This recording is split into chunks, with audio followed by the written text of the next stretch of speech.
Hello to everyone who has joined us so far. I want to give this just a couple minutes to allow for a few more people to show up before we officially start the presentation for tonight. So we'll give it a minute or two, and then we will get started.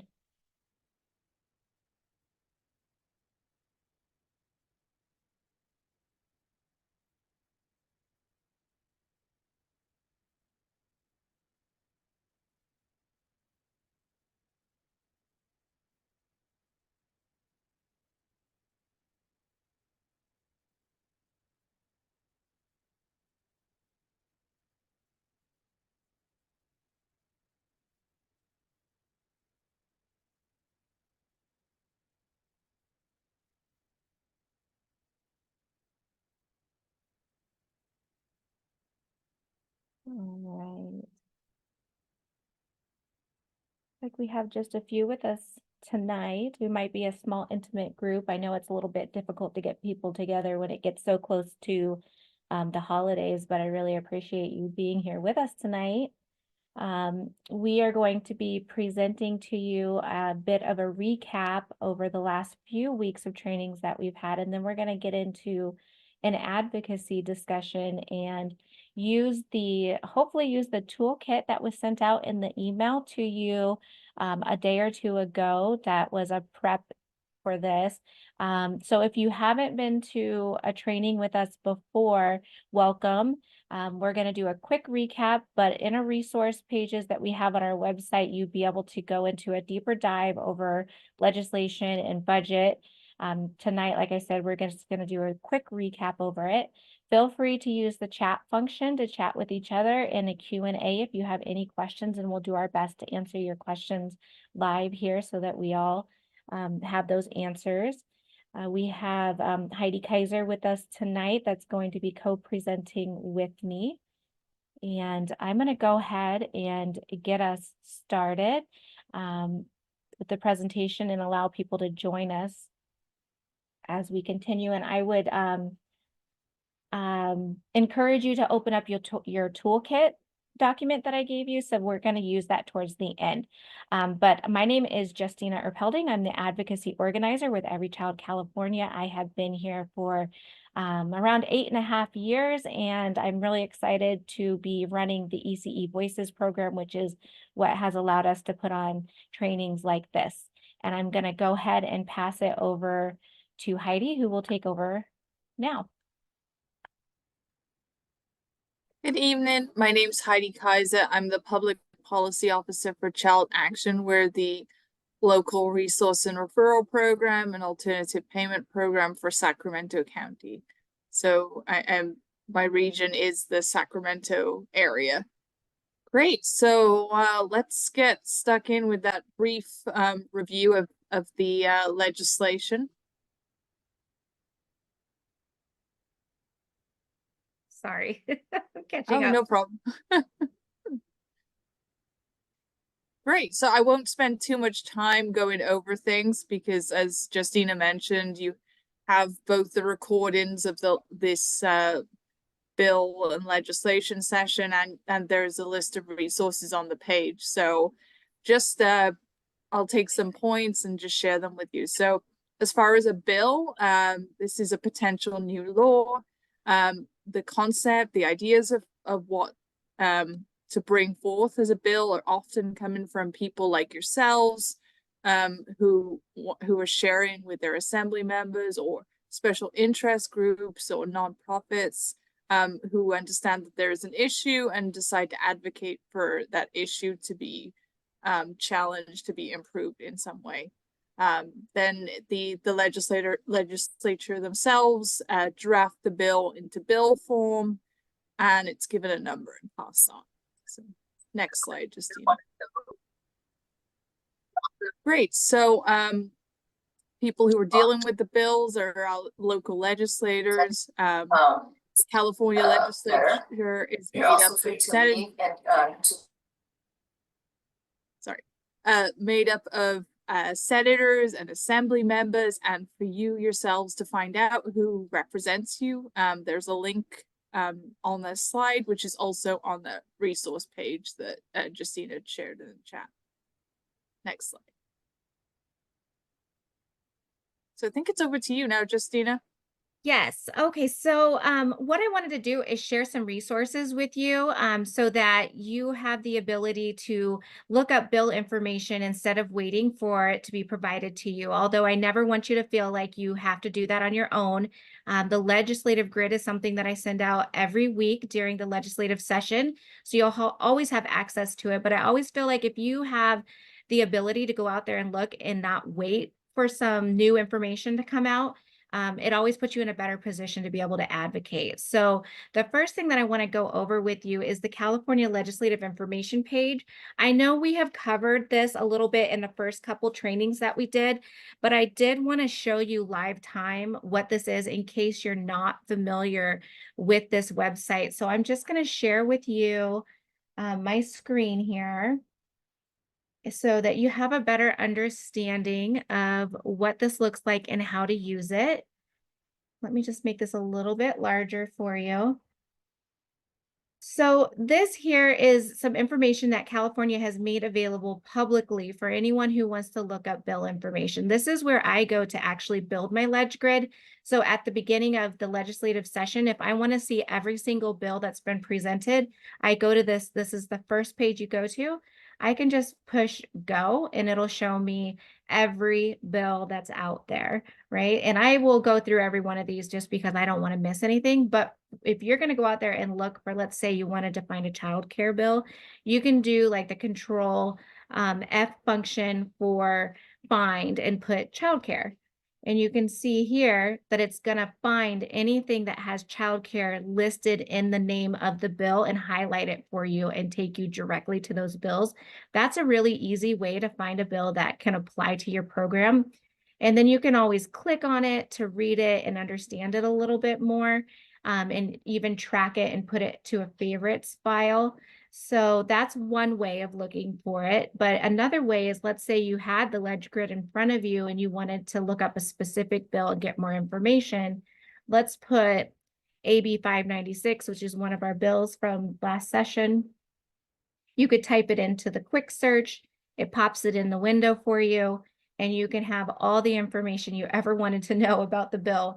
So here it shows you that it was first submitted on February 9th to the Assembly. We know it's an Assembly bill because it starts with AB. So Assembly bill is A, Senate bill is an S. We know that it's called Early Learning and Care Rate Reform, and that it was introduced by Assemblymember Reyes, and she has a co-author. Now, these other co-authors, you see how they're in blue? That means that they wanted to be added to that bill later. So they heard it probably during a committee hearing and they really liked it. And they said, we want to be an author on this bill with you. So they were added at a later date. This first page is where you can get some information about what the bill is intended to do if it were to be passed as law. This is where I go and look to read for a quick synopsis of what is it that they're trying to do. So they'll tell you a little bit about, well, here's the current law that's going on, and this bill would make these changes to it. So it's kind of a, what are we doing now? What it could be, what are we doing now? And it goes back and forth. So you can see it says existing law, this would require, existing law, this would require. Now this gets really into the nitty gritty. You don't have to get into all this. There's not a whole lot of people out there that want to go this far into a bill, but it's out there if you want to see that information to really understand the ins and outs of it. I would say that a great thing to do is, if you know who the author is, which just says Reyes, you could call their office and ask for a fact sheet. A fact sheet is a one-page sheet that puts all this information into easily understandable terms that makes it so much more simple for you to understand exactly what they're going to do with this law. And it can be the basis of a support letter if you ever wanted to write a support letter on your own. But other parts of the bill information site is you can go into the next tab, which is votes. And this will give you a detailed history of what's happened with this bill. If we go all the way to the bottom, we can see that it started in Assembly Human Services. It'll even show you that it passed, how many votes they made on that, which aye means yes. So 8 people voted to pass it. And it'll even tell you what assembly members voted on that bill. And this can be useful if you have someone saying no to a bill. Maybe you would want to reach out to them and ask them, what their feelings are on the bill and why they're not supporting it, and, try to change their mind about it. So this is a detailed history of the bill. For a quick history, you would go to the history button and it would show you just really quickly what has happened to that bill during the process. The bill analysis is what's prepared by a committee when they have heard the bill and they want more information. And so this is something that's really important for you to have access to, because if you have submitted a support letter and you want to make sure that you're officially on file, you can go to any of these bill analysis and open it up and you can see if you're listed. So I already have one open here to the side. And I know we've gone over bill analysis before, and so I won't spend too much time on this. I'll go all the way to the bottom is where you find it. This is where you'll find every single agency that supports a bill. If you're not on there, you know to call the staffers and find out what happened to your support letter and find out if you can send another one in so you can get your name on there. You also can see who has opposed the bill, which again, as an advocate, could be nice to know who is opposing it to figure out what sort of issues there are with the bill that maybe you can overcome. So I'm going to go back to our presentation here. So on this, it gives you the link of where to find this, and this will be available on the resources page. And I'm going to not spend any time on this page because we just went through it live time, but this is just screenshots of what we looked at the information that you can find. Next, I want to go over the different ways that you can take the information that you just learned about a bill and advocate for it. So these are also things that we went through during our first few trainings. So I'm not going to spend a whole lot of time on it, and all the resources again are available on the resource page. So first we have testifying.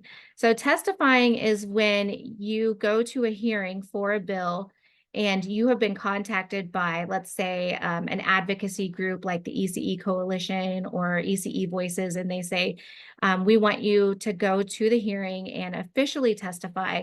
You get 2 or 3 minutes, you get to stand up in front of the committee and you get to share your story. You'll know if you're testifying, that'll never be a surprise to you because you'll be prepped beforehand. You'll know exactly what sort of questions that the committee wants answered and how your testimony fits into that. You also can go to a hearing just to say me too. Me too is different. So after the testifying and after the author presents their bill, then the committee says anyone who supports this bill can now come up to the microphone. They will stop you if you try to share your story. So I suggest you don't even prepare one. Some people do try, but they will stop you. Maybe you'll get one sentence out and then they'll stop you and tell you that you just need to say your name, your agency, and that you support the bill. So I would say if you're not officially testifying, don't prepare a statement and just know when you go in there, you're just saying, I support this bill. You can do the exact same thing over the phone. Every committee has a phone number that you can call, and I have all the links to every committee on the resource page as well. Before the hearing, they release a special PIN number that goes with the phone number for people who want to talk. So when you call in, they'll put you in a queue, they'll assign you a number, and when your bill comes up, they'll say, anyone who wants to testify for this bill, push star. You'll push that, they'll sign you a number, and then when it's your turn, they'll call your number and tell you to take yourself off of mute, and then you can do your Me Too statement. Again, this is not the testimony, this is not the long story. This is just your name, agency, and that you support the bill. And again, this works the exact same way for opposing a bill. So for the next slide, we are going to touch base a little bit on visiting legislators. It's so important. And I just want to express to you that you don't have to come to Sacramento and meet your legislator at the Capitol. They have staffers that work at local offices that are just as important as meeting with your legislator. Every time you meet with a staffer, they write up a report on who they've met, what issue they discussed, and what your position is on a bill, and they share all of that with their legislator. A lot of times the staffers stick around long after legislators are gone, so it's good to have relationships with them. But I would say the number one thing I hear from them is know exactly what you're going to visit them about, what is the issue that you're having, and what's the solution to it. So I know there's a lot of things going on right now in the ECE community. So I would say work with someone to narrow it down to know exactly, like, let's say, for example, we want the family fees to remain at 1% for low income families, that you go in and say exactly that, and that you want ongoing funding for it past the cutoff date. Then they have a very clear picture of exactly what you're asking for and what they can do about it. Bring materials with you that support you. So a lot of times Every Child California has statistics and things like that that you can bring with you that will support your point. And they always say, leave that material behind, but make it noticeable because they receive so much information. So I would say, put it on, bright neon paper to catch their attention. They're more likely to grab it and look at it. Always let the legislator express their views, because remember, part of seeing a legislator or their staffer is not just expressing what you want, but it's also to get to know them, understand where they're coming from, and build that relationship with them. I would say that when I go and meet with the staffers, a lot of times I hear their stories that are just as moving as anyone else's stories. So they'll share with me how their childhood was and the type of care they received or didn't receive, and they wish they did. And so they really truly empathize and have compassion for your line of work and what you deal with on a daily basis. And it's really nice to hear those stories and connect on that level. And then another really important thing is to follow up afterwards. I can't express enough how important it is that you give them your contact information, because you want them to feel comfortable contacting you to ask you questions so that you can become that trusted source of information on the ECE field for them. So just follow up. I usually send an email. Thank you for meeting with me. If you have any questions, please reach out to me. I can be reached at all of these, ways. So at this point, I'm going to go ahead and pass it on over to Heidi. Great, thanks, Justina. We do have a question in the chat, so I don't know if we want to address that first because it's on the last section.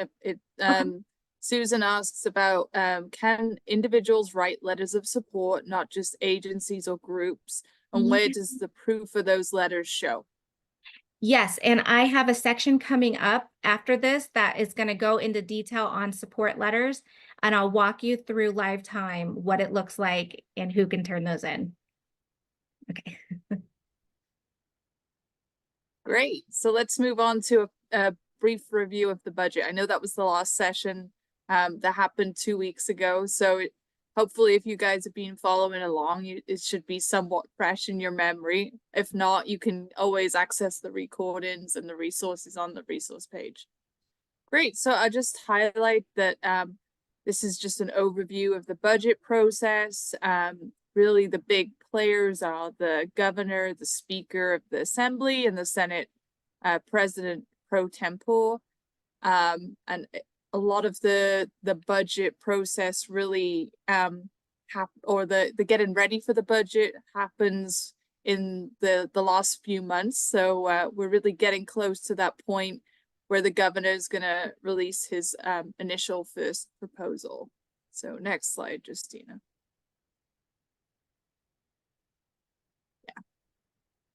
So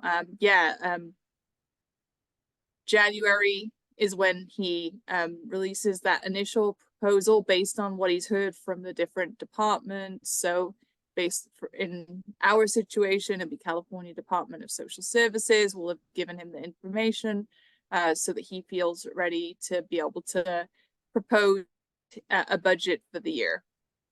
And then we'll get shortly we'll get into those budget committees and subcommittees and have hearings about those budget issues.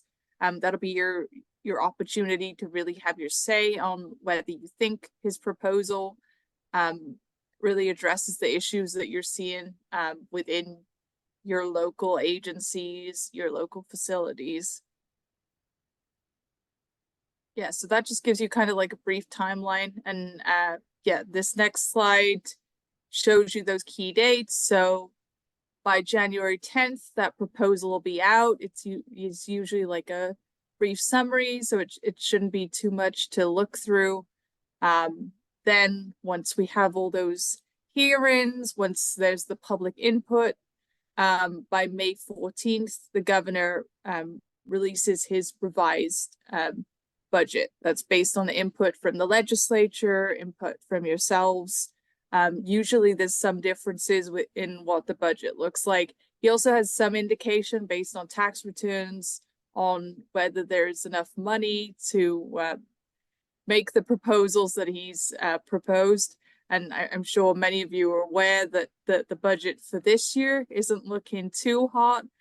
There's talks of billions of dollars in deficit funding. So it's really going to be important to protect the progress that we've seen over the last years. I wouldn't be surprised if new requests are not necessarily approved, so to speak. Yeah. So after that, in June, you get those other hearings back to the legislature for them to make their final determinations based on the May revise. And then by June 30th, generally, the governor signs the budget. There's usually lots of going on between the governor, between the speaker, and between the Senate to get all of those issues kind of ironed out before he signs the budget. Okay, next slide. Great. So this slide kind of addresses advocating. So as it says, you don't have to be an expert in this. There's lots of budget documents available online. The brief versions are always a lot easier to read. Usually you can just select the section you want. So if you want childcare, you can usually just go to that specific section. It's very clearly laid out. There are lots of more complex budget details that experts like Every Child California and Child Action and other agencies just like ours kind of delve into and figure out what the bigger, I guess, the minute details look like. But that is certainly not something that we would expect yourselves to do, and that is information that we'll be able to provide you with ongoing. As I mentioned, it's not looking like a great year for advocating for new monies, new proposals. Even in normal years, it's hard when there's so many different conflicting interests. So making sure that you have like solid asks that are kind of like a united message within different advocacy groups is really important, because that just really strengthens your ask. And unfortunately, or to some extent in a good way, the loudest voice is often the one that's heard. So the more support you can get for your issue, the better to get it passed and put into the budget. Yeah, and as I mentioned previously, use groups like Every Child California, the ECE Coalition, and ECE Voices to really stay informed.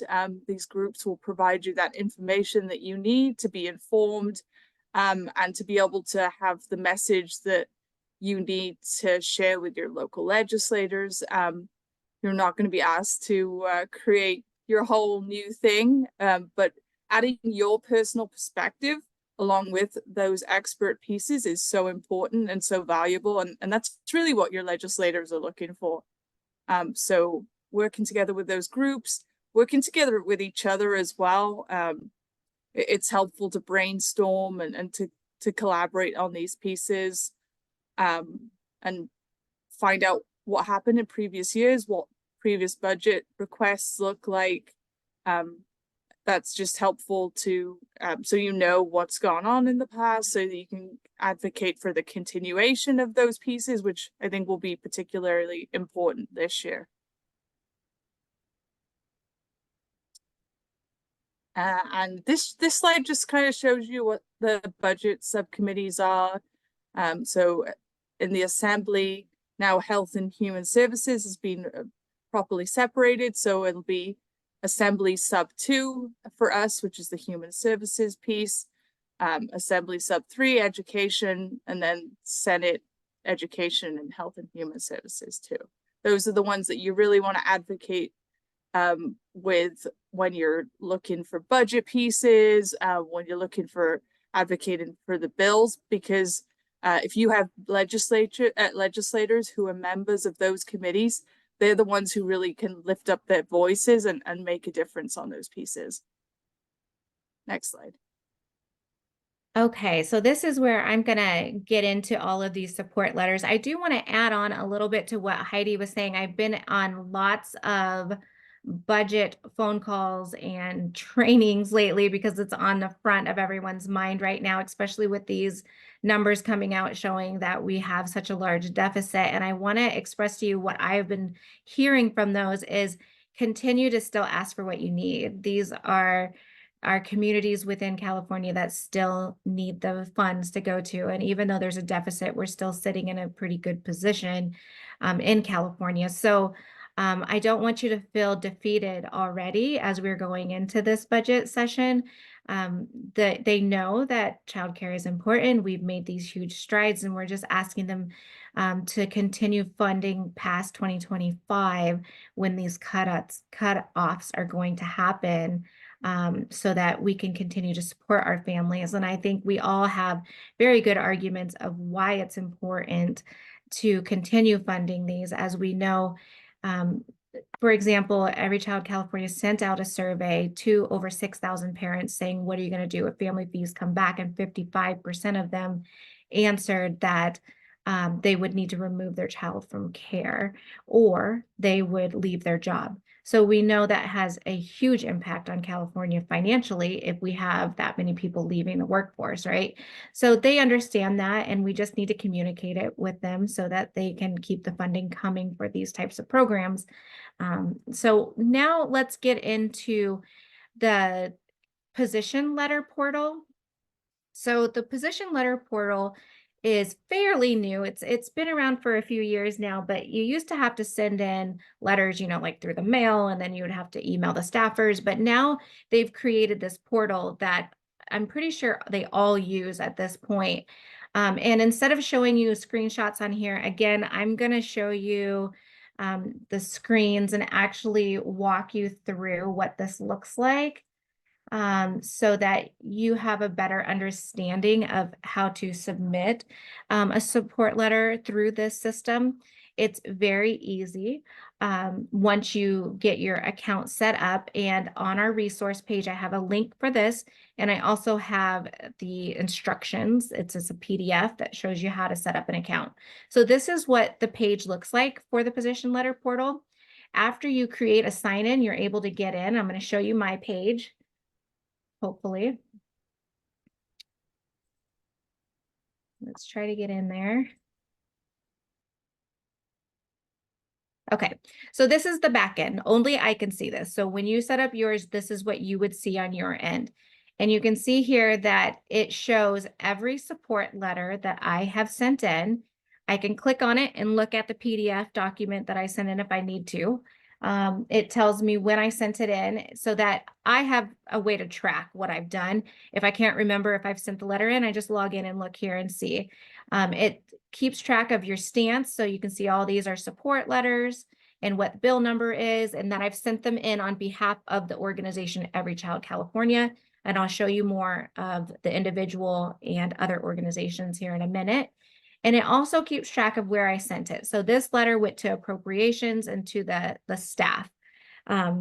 So the nice thing about using this, other than, having this page and being able to track, if the staff sees that you've made any sort of error on here, they'll reach out to you and tell you, which is really nice. So one of the main mistakes that can be made is if a bill has had an amendment made to it and you send in a support letter that was for the old version of it, they can't accept it because they need to know that you do support it with the changes that happened. So on the top of the letter, you would put, I support this bill, AB 1038 Rendon, as amended on, and you put the amended date. I'm going to show you what it looks like to submit a letter. So you would go here. We're going to use AB 596 just because it's a bill that's still in process. So you'll be able to see like the history of it and everything. So this is the rate reform bill. AB means it's an assembly bill. So you do need to know if it's an assembly bill or if it's a Senate bill. This happens to be an assembly bill. I've never had to use any of these other bill headers. And honestly, I don't even know what most of them are. So AB, assembly, SB, Senate. And I've never had to change this to extraordinary either. It's just the regular session. So search and it'll pull it up. This is where you can check, did I pull up the correct bill? It says it's the Early Learning and Care Rate Reform. It's Reyes. Yes, it's the correct bill. It shows you the history of the bill. It was introduced on February 9th, and these are the amendment days. So here you can check to make sure if it was amended that you have that in your letter before you submit it. And then you would push next. And this is where you would choose who you're sending it on behalf of. I can send this in on behalf of Every Child California. I can send it in on behalf of myself, and I can also send it in for other organizations, which I've done before because, you know, this can be time consuming if you want something turned in by a deadline. You know, you can always send it in for someone else. I always have them put it on their letterhead, and, you know, everything needs to be from them. So if I'm going to send it in as Every Child California, it pre-selects where it's located. So it's saying, okay, this bill is sitting in appropriations. So that's where you can send it. And it's going to go to Maria Espinoza. So that's perfect. You don't have to change anything. You can click the other boxes if you want it to go to these other committees, but it's not sitting in those committees. It's already gone through that process. So I wouldn't want to send it anywhere else. I would just send it there. And it's nice because it pre-selects for you where it's going. So this is where you would choose your stance. Do you support the bill? Do you oppose it? Do you support it only if they admit it? Do you oppose it unless they admit it? And I'm happy to take a question. It looks like Susan, go ahead. I'm sorry, I did not mean to interrupt you. I was going Oh, to you're just fine. ask you at the end. I'm just a little bit confused because it was an assembly bill, but on the screen before that, it looked like it was going to the Senate. So maybe I don't understand the process. Okay, let's look at it together. Okay, so there's assembly bill, and then if I you go move forward, and I put 596, and it says right, AB amended right, assembly, Every right. California, and then Okay. oh, So right here, okay, I can explain this to you. Good question. Because when a bill first goes through, it's going to go through on the house that it was created in. So this is an assembly bill, so it started on the assembly side. It made it through all the committees that it needed to go through on the assembly side, and then they flip houses. And they do the exact same process again on the other side. So I apologize for not catching that before. It's because it's already made it through the assembly, went to the assembly floor, they passed it out, they sent it on to the Senate. It already got heard in Senate Human Services and Education. It's kind of at its final stop right now, which is Senate Appropriations, because it has a dollar tag, you know, on their price tag for this bill. This was a bill that was put into the budget, right? But this, we're keeping it open as a vehicle, as a policy behind implementing that money, that rate reform. So I hope that answers your question. If it was an did assembly, it default? I'm sorry, did it default then to the Senate committee, or were you sending, is this letter going to the previous committee in so it assembly? defaulted to the Senate Appropriations Committee, which is the appropriate place for it to go. Yes. So it's Wonderful. Okay, nice thank you that so much. yeah, you're welcome. It's nice that it knows exactly where it needs to go. And then this is where you would select if you support it or not, and then you would hand type in here. You can see my past ones that I've typed in there that, you know, your agency, you support the bill number, and then I put the author. And then you just choose your file and attach it to it. You go to a review page where it'll show you a summary of what you're doing, and then you submit it. And then it goes back to your, it logs it in your profile here so that you can see that you've done it. So it's a really handy site to have bookmarked and to use to make sure that your support is officially noted on a bill. I'm going to go back over here. Again, we just went through all this, so I don't want to take you through static pages. This is just screenshots. So let's talk a little bit about support letters. You will see a lot of information on there on exactly how to write a support letter, but I can tell you what I've heard from legislators are, I really just want to hear your story, even if it's 1 or 2 sentences. So I don't want you to get too caught up on explaining to them what the bill is, because they have staffers. They literally have said this. I have a staffer who will research the bill. You have to put the bill number on there so they know that what you're referencing, but you don't necessarily have to break down exactly what that bill means, because their staffers will say what they will tell them what that bill is for.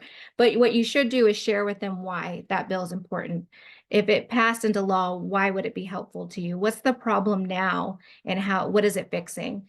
So I would say the most important parts are that you date it, because that is really important on there because of the amendment dates, that you support it as amended, and that you address it appropriately. It does need to go to the committee that it's being heard in, not to the author of the bill.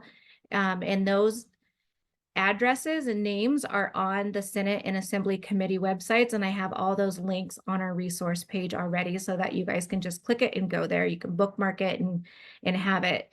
The next page here breaks down what you'll find out there on the internet that says a perfect letter looks like this. And I'm telling you, you don't have to do all this stuff. Address it to your assembly member and senator, the chair of that committee, have the correct address on there, share your personal story, make sure that you tell them what bill you're talking about. And that's it. It's just a 1-pager, right? Now you can make these on your own. And like I said, the fact sheet will be the easiest way for you to make a support letter, because it puts all that information in easily understandable terms of exactly what the bill is, and what it'll change and what programs it's going to affect. Here is an example of one that we've sent in. So you can see here, we made it out to Anthony Porrentino. He's the chair of the Senate Appropriations Committee. We put the Appropriation Committee's address on there, and then we support it as revised on May 18th. And then we put a little bit of a breakdown of that bill, but like I'm saying, you don't have to have that on there. It was actually Senator Cortese, who just said that a few weeks ago, who was like, I don't care. You can even put on there, just pass this bill, he said. So we put a little bit of information about why it's important. And then we asked them at the end, please support this. And I would say the next bit of information that's important is that you put your agency and any contact information that you have, because you want them to be able to reach out to you with questions. So the next part, we're really going to start getting into the tool that I emailed out to everyone.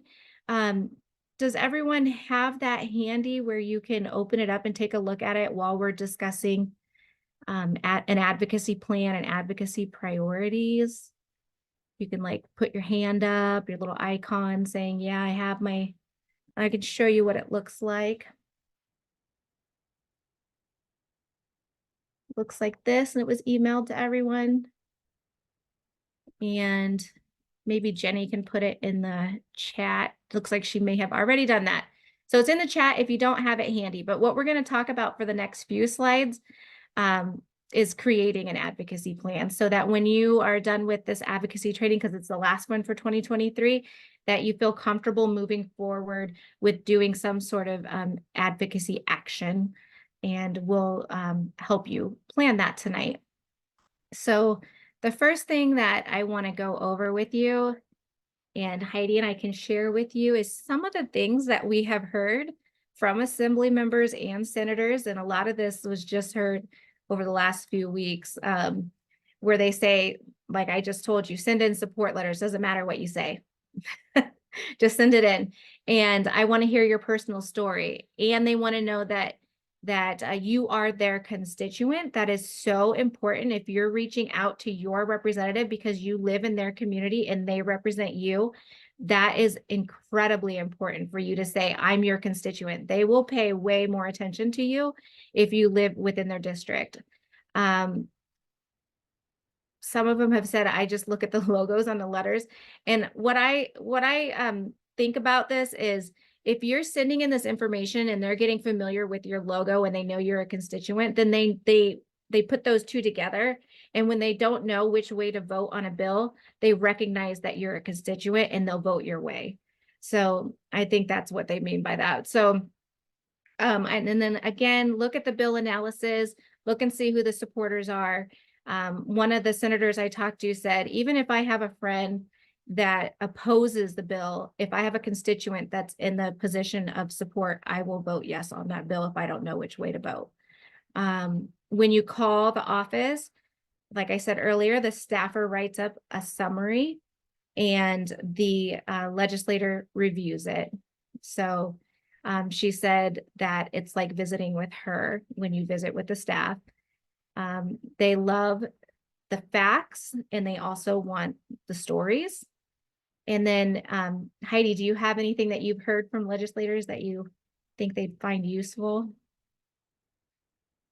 I think you kind of covered it. Yeah. I mean, you're emphasizing that it's just critical to hear from constituents. I mean, it's great to hear from people like myself who work with childcare providers and families, but to actually have the voices of the people who are impacted by it just makes all the difference. Yes. And what I'm going to do is play just like a minute or two long video of Eloise Reyes Gomez speaking on Saturday. She came to an event with childcare providers that we connected with legislators. I know some of you that are here with us tonight were at that event. And I just want you to hear from her how important it is to meet with them to get your the bills to go through and what you're asking for to go through. So I'm going to play this video. I can assure you there is no bill, no budget treasury bill that will ever make it to the governor and signed by the governor without input from the community. Some of us may think that it all happens because we're so good and so great and because we write the best legislation. If anybody ever tells you that, tell them it's not true. Without engagement, it will not happen. And if it happens, it will be incomplete. I have always been a proponent of community engagement.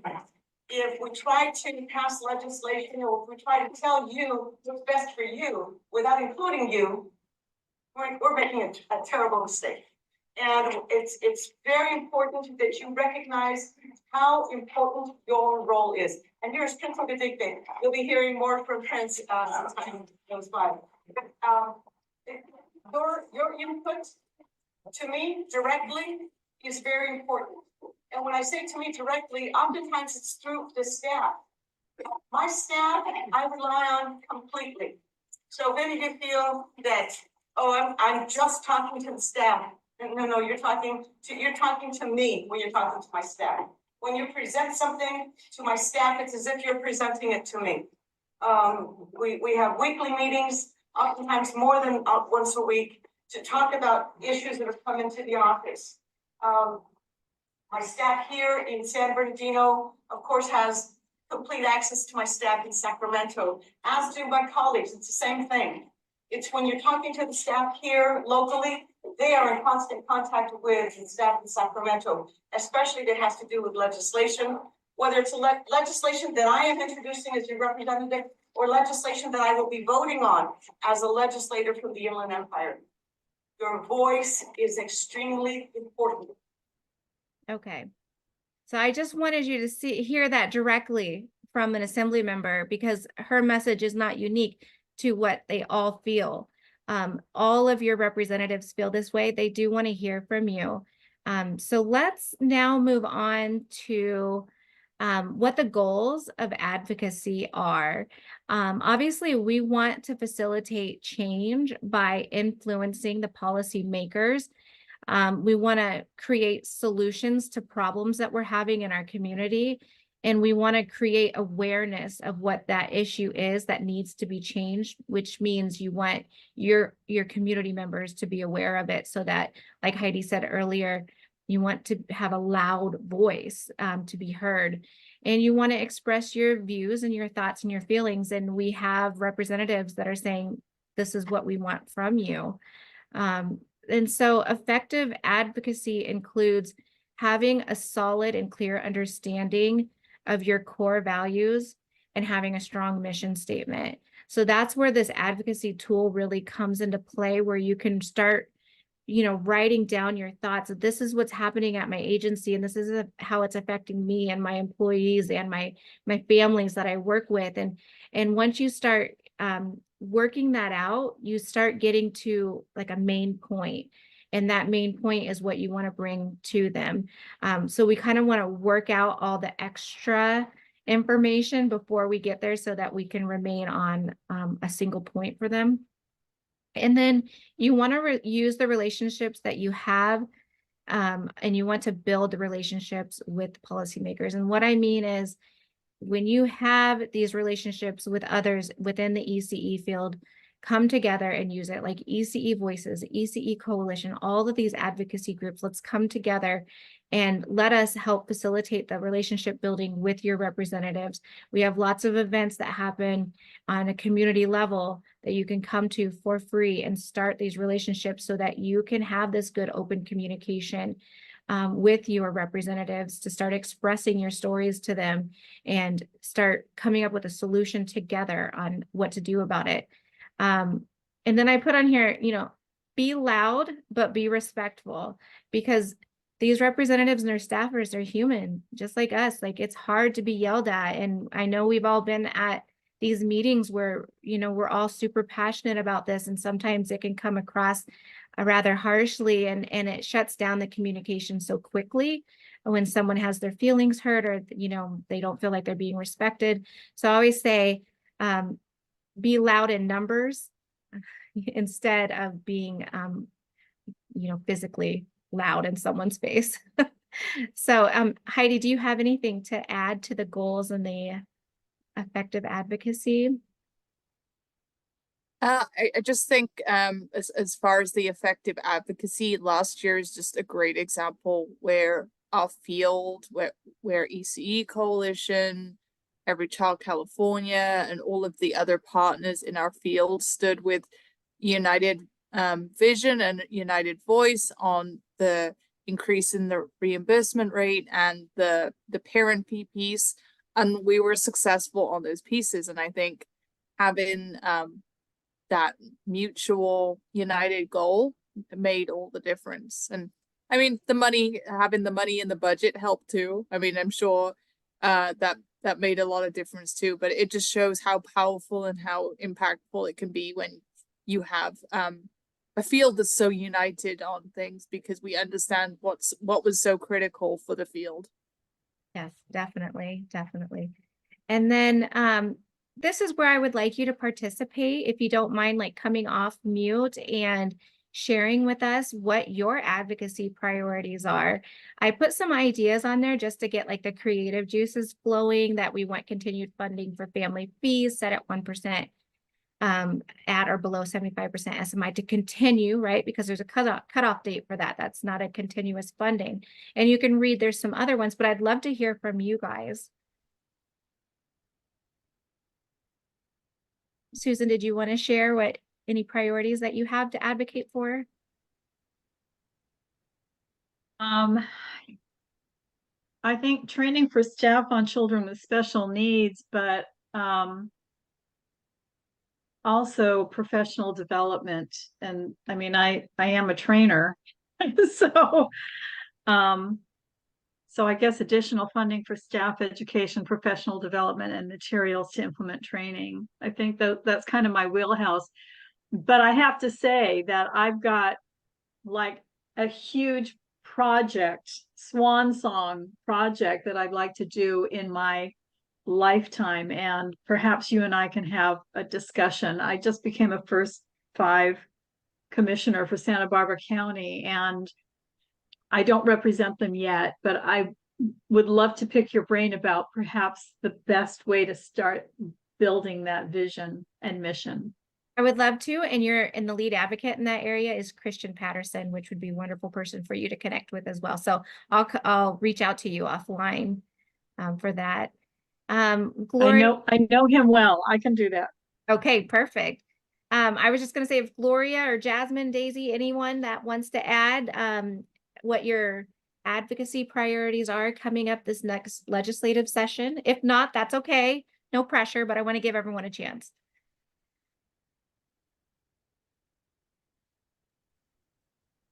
You just have to unmute and then you can share. This is Joyce. Hi, Joyce. And yeah, people who know me well, and I work with the CAEYC Public Policy Committee. I think it's a lifetime assignment. Sometimes because I've been on there so long. But the number one top priority for me is that this cost of care model gets implemented fully in the state because it will raise compensation for our staff. And if we don't raise compensation, we won't have staff. Exactly. No matter how much you like working with 3- and 4-year-olds or working with babies, you still have to pay the rent and eat. And if you can't, right now, most of our salaries don't allow people to do that well. And so for me, compensation for the field, and it's also for our CAEYC Public Policy Committee, number one priority is the workforce, enhancement of the workforce. So any bills that do that and also support the work group, the rate and quality work group, that's what I'm looking for. Okay, perfect. Yeah. Dave, you want to And join? I know we have a prospective deficit, but budgets are all about priorities. And if early childhood is a priority to keep people working and children in healthy environments, then we can find the money to do it. Agreed, agreed. Thank you for sharing. Daisy, did you want to join and share? I love what you said, Joyce. I've talked about that. How we need to keep our ECE, highly qualified ECE providers. But my thing right now is just increasing the access for support for the adults in the lives of young children in order to support them through their mental health. Mhm. Have a big list. I don't want to read the whole thing. Well, that's why you have your toolkit, right? And that is something that you can save and make copies of and just use it for every different issue that you can think of that you want to. So on here I just say we're going to share with the group and you make a list. So I'm just helping you kind of think through what sort of issues you would want to talk to a legislator about or go to a committee hearing about. This is just a poll, and I think because of time's sake, I'm going to skip the polls tonight. It was going to make a word cloud, but we're getting close to 6 o'clock. So at this point, I'm going to move past those. I'm going to touch base on a little bit of advocacy methods starting in January. We're going to have 5 trainings that go into a deep dive of each type of advocacy method. But for the sake of building an advocacy tool and plan, let's talk a little bit about it tonight. So we've talked about how you can write a support letter and you can share your story. This doesn't have to be tied to a bill. It can just be informative to your representative that you can email to them. You can send it to your representative, to policy committee chair, to a budget or subcommittee chair. You can meet with your legislators. You can, again, email them. You can call. You can always call them. And I don't think everyone's comfortable with calling, but the meeting I went to over the weekend, that we had about 6 staffers there, and they said how important it is to call. They shared their background stories so that, like they're just real people like us, and they would love to hear from their community members, especially at that local office. When you give them a call and say, I'm your constituent, and here's the issues that's going on in my community, they will write up a report and give it to your representative. So I would say don't be scared to call. Go ahead and start that relationship. And then the other ones are more in depth. They're like a letter writing campaign. Like you would need to put time and effort and energy into that, because we are making a toolkit that has how to do all of this stuff with checklists that eventually I will give to you guys. But that is a coordinated event that will take the support of your network to do. Hosting a social media blitz day, a little bit easier, right? You can say on this particular date, my whole network, put it out online that we want this, we're going to advocate for this issue, and hashtag, the assembly members and senators and all those people that you want to see it. And then you can host a call your rep day where it's just everyone calls your representative on that particular day to really get their attention, right? It's about being loud. So I was going to ask you guys if you feel comfortable telling and sharing which form of advocacy kind of resonates with you that you'd be interested in doing.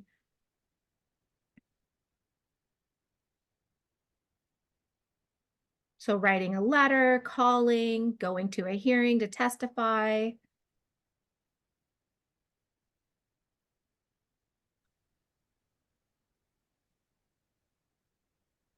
You got a quiet group.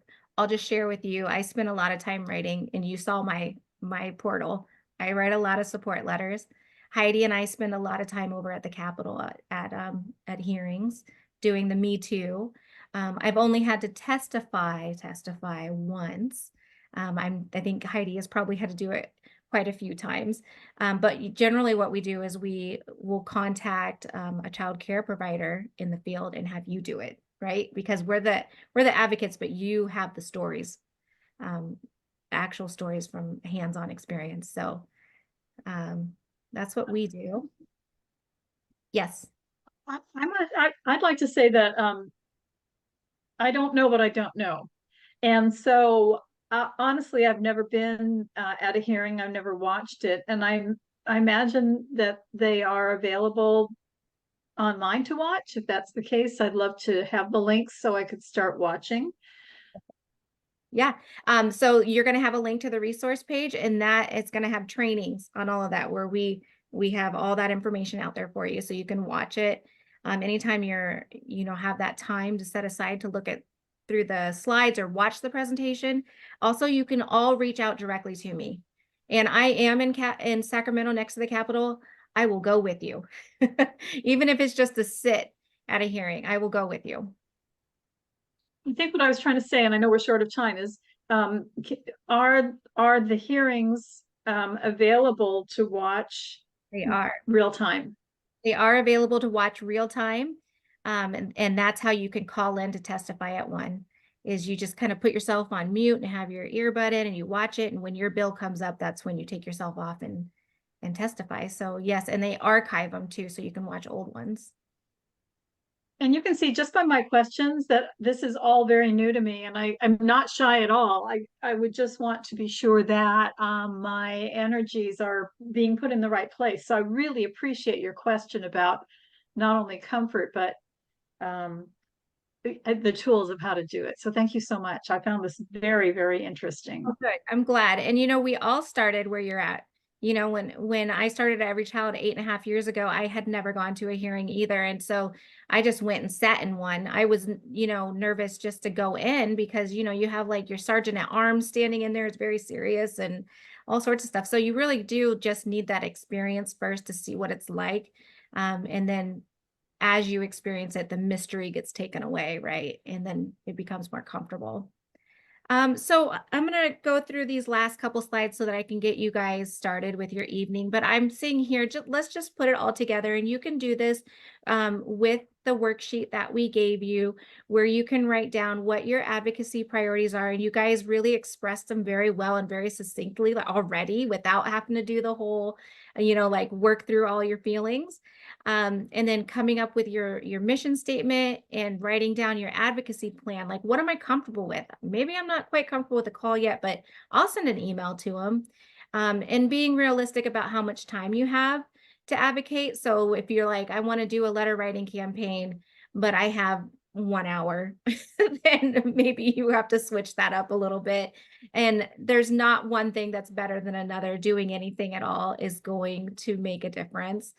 So I would say, after this training, to spend some time in that tool, building, and some ideas and some activities that you want to do. And then you can always reach out to me anytime you want to, and we can have a one-on-one session. We can have a phone call, Zoom call, anything to help you with that. And we have an advocacy day coming up on January 24th at the Capitol. If you're interested in attending, just email me. My email is justina@everychildca.org. I do have funding in my grant to help you with travel expenses to come up here for the day. And then just here towards the end, and Heidi, is there anything you want to add to all the stuff that I've been saying? I'm rushing a little bit. No, you've done a great job. I think it's definitely clear, and yeah, good information. So here I'm just pushing ECE Voices a little bit. It is a completely free network of advocates of early childhood providers that we receive funding for, so that we can, have the availability and time and money to help educate early childhood educators on legislation, budget, and advocacy, and have the funding to bring you to Sacramento, or have local events on the community level to bring you together with your legislators. So signing up for ECE Voices is as easy as giving me your email, and you'll receive emails from me letting you know what's going on at the Capitol, and letting you know what's going on with ECE Voices as far as trainings and events like this. So that is my little plug for ECE Voices. We do have a next set of 5 trainings coming up. We're taking a little bit of a break, and on the 9th of January, we're going to start up again. A big question that we received when we rolled out ECE Voices was, how do I advocate because I'm a 501c3? How do I advocate because I work at a county office of education? So I'm going to address all those issues on the 9th. With a training about what you can and cannot do as a 501c3, and advocating in general when you work for a place that says, I don't want you to be doing this. We'll cover a little bit of that as well. So at this point, that is the conclusion of the training. I'm happy to take any questions that anyone might have. So I'll stay on here for a couple minutes if you have questions. If you need to hop off, I understand. Thank you for joining us tonight. And the slides are available on the website? Yes, and by tomorrow, we'll have this presentation up as well. Wonderful. Okay, thank you. Very welcome, Joyce. Have a good evening. You too. Thank you. This was really very, very helpful. I appreciate all of your efforts. Good night. Thank you. Thank you. All right. Good night, all.